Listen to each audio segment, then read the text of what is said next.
श्रीमद् भागवत गीता यथारूप अध्याय 11 विराट रूप the universal form श्लोक 41 एवं 42। देखो अर्जुन भगवान को अब आगे क्या कहते हैं। भगवान विश्व रूप दिखा रहे हैं और अर्जुन विश्व रूप को देखते हुए अब थोड़ी सी मन में उनके ग्लानि हो रही है कि भाई ये मित्र थे, मैंने इनको क्या क्या बोल दिया, क्या क्या कह दिया। तो देखो भगवान से कैसे स्तुति कर रहे हैं, भगवान को कैसे प्रार्थना कर रहे हैं।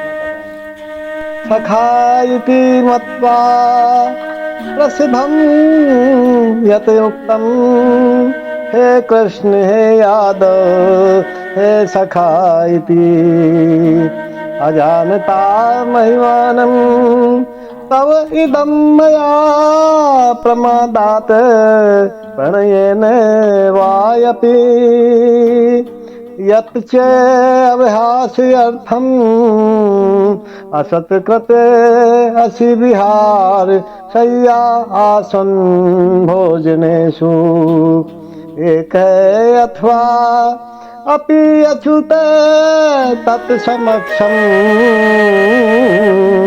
तत्क्षाम्ये त्वाम् अहम् अप्रमेयम्। एक बार पुनः सुने महाराज। सखा इति मत्वा प्रसिद्धं यत युक्तम् हे कृष्ण हे यादव हे सखा इति अजानता महिमानं तव इदं मया प्रमादात् प्रणयेन वायपि यत् च अभ्यास्यर्थम् असत्कृत असि विहार शय्या आसन् भोजनेषु एक अथवा अपि अच्युत तत्समक्षम् तत्क्षाम्ये त्वाम् अहम् अप्रमेयम्।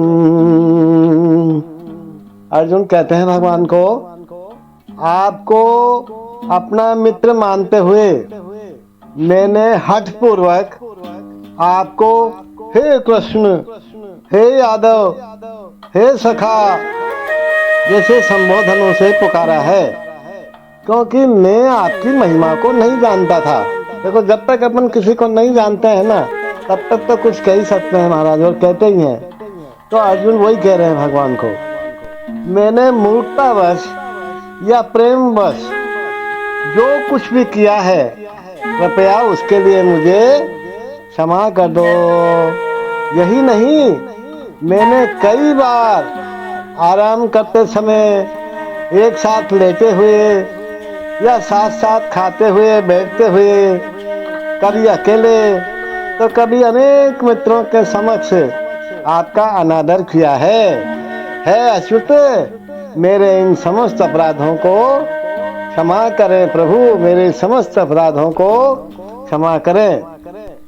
देखो यद्यपि अर्जुन के समक्ष कृष्ण अपने विराट रूप में है, किंतु उसे कृष्ण के साथ अपना मैत्री भाव भी स्मरण है, इसलिए वह मित्रता के कारण होने वाले अनेक अपराधों को क्षमा करने के लिए प्रार्थना कर रहे हैं।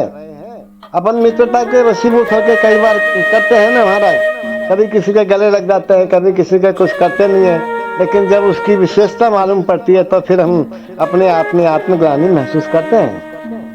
तो अर्जुन स्वीकार करते हैं कि पहले उसे ज्ञात नहीं था कि कृष्ण ऐसा विराट रूप धारण कर सकते हैं।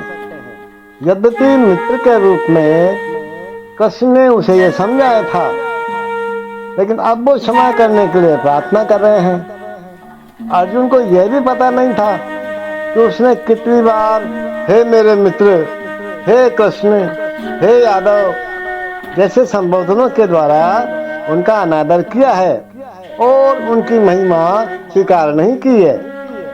लेकिन कृष्ण इतने कृपालु हैं कि इतने ऐश्वर्य मंडित होने पर भी अर्जुन से मित्र की भूमिका निभाते रहे।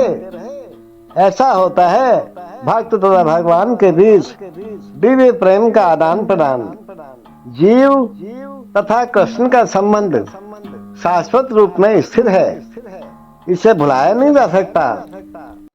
जैसा कि हम अभी अर्जुन के आचरण से देख रहे हैं, यद्यपि अर्जुन विराट रूप का ऐश्वर्य देख चुके हैं और देख रहे हैं, लेकिन वह कृष्ण के साथ अपनी मैत्री को नहीं भुला पा रहे, नहीं भूल सकते। Thinking of you as my friend, I have rashly addressed you, O Krishna, O Yadav, oh my friend, not knowing your glories, please forgive whatever I may have done in madness or in love. I have dishonored you many times, jesting as we relaxed, lay on the same bed, or sat or ate together, sometimes alone, and sometimes in front of my friends, many friends. Oh, infallible one, please excuse me for all those offenses.